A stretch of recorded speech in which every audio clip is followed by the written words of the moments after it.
O presidente do Supremo Tribunal Federal, o ministro Dias Toffoli, abriu a sessão plenária de hoje com um discurso em defesa da democracia. Ele expressou repúdio às agressões sofridas por jornalistas que no último domingo, dia da liberdade de imprensa, foram agredidos enquanto trabalhavam.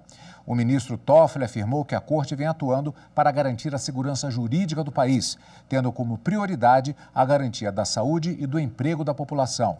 Declarou ainda a defesa irrestrita da liberdade de expressão, a democracia, a justiça e a Constituição.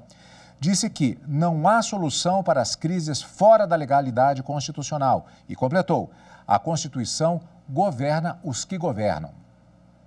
No último dia 3 de maio, domingo passado, em Brasília, profissionais de imprensa foram agredidos quando faziam a cobertura jornalística de uma manifestação política. Foram agredidos os profissionais e assim também foi agredida a democracia. Lembro que no dia 3 de maio celebrava-se o Dia da Liberdade de Imprensa. A data comemorativa foi definida pelas Nações Unidas em homenagem ao artigo 19 da Declaração Universal dos Direitos Humanos, que diz o seguinte, o artigo 19, abro aspas: todo ser humano tem direito à liberdade de opinião e expressão. Este direito inclui a liberdade de, sem interferência, ter opiniões e de procurar e receber e transmitir informações e ideias por quaisquer meios e independentemente de fronteiras. Fecho aspas. Trata-se, portanto, de data de elevada importância em um Estado democrático de direito, o que torna as agressões ainda mais lamentáveis e intoleráveis.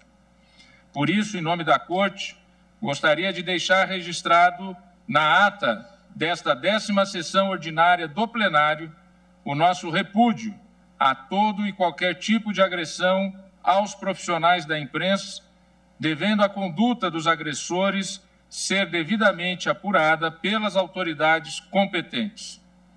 Sem imprensa livre, não há liberdade de expressão e de informação.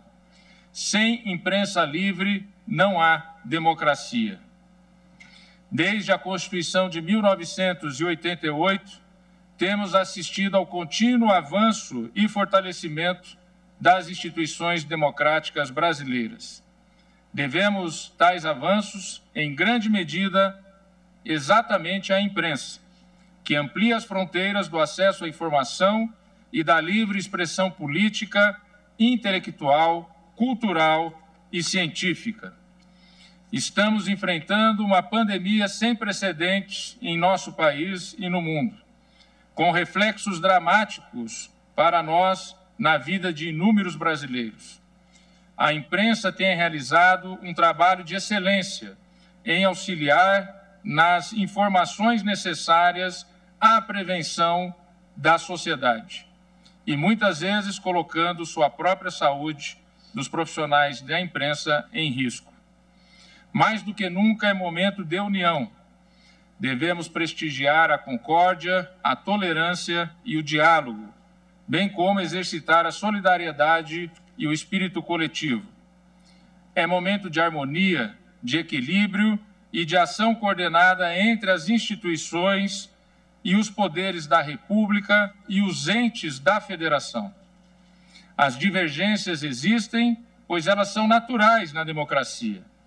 Como disse a filósofa Hannah Arendt, e como veio reverberando, e repito desde o meu discurso de posse que a citei, a seguinte frase: o poder que não é plural é violência. Repito e sublinho: o poder que não é plural é violência. Na democracia, as divergências são equacionadas pelas vias institucionais adequadas, pré-estabelecidas na Constituição, a qual dita as regras do jogo democrático. Recordo que as irresignações contra decisões deste Supremo Tribunal Federal se dão por meio dos recursos cabíveis, jamais por meio de agressões ou de ameaças a esta instituição centenária ou a qualquer um dos seus ministros individualmente. O Supremo Tribunal Federal é o guardião máximo da Constituição Federal e das leis. É a última trincheira da defesa dos direitos fundamentais e dos direitos humanos em nosso país. Neste momento delicado de nossa história, esta Suprema Corte segue trabalhando arduamente, por meio de julgamentos à distância, priorizando a apreciação das questões relativas à pandemia. Até há poucos instantes, haviam sido registrados 1.660 processos e já proferidas 1.473 decisões desta Corte acerca da pandemia. Desde o dia 12 de março, o Tribunal já julgou 3.319 processos colegiadamente, em sessões do plenário e das turmas. E, repito, não há Suprema Corte no mundo que julgue colegiadamente o número de processos que nós julgamos no nosso Supremo Tribunal Federal brasileiro.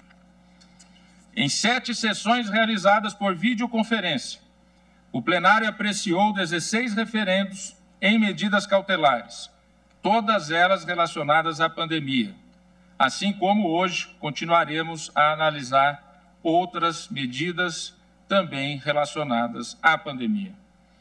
Estamos trabalhando para garantir a segurança jurídica, a fim de que cruzemos este momento dramático do país, tendo como prioridade a defesa da saúde e da vida das pessoas, aliada à defesa do emprego e da capacidade produtiva.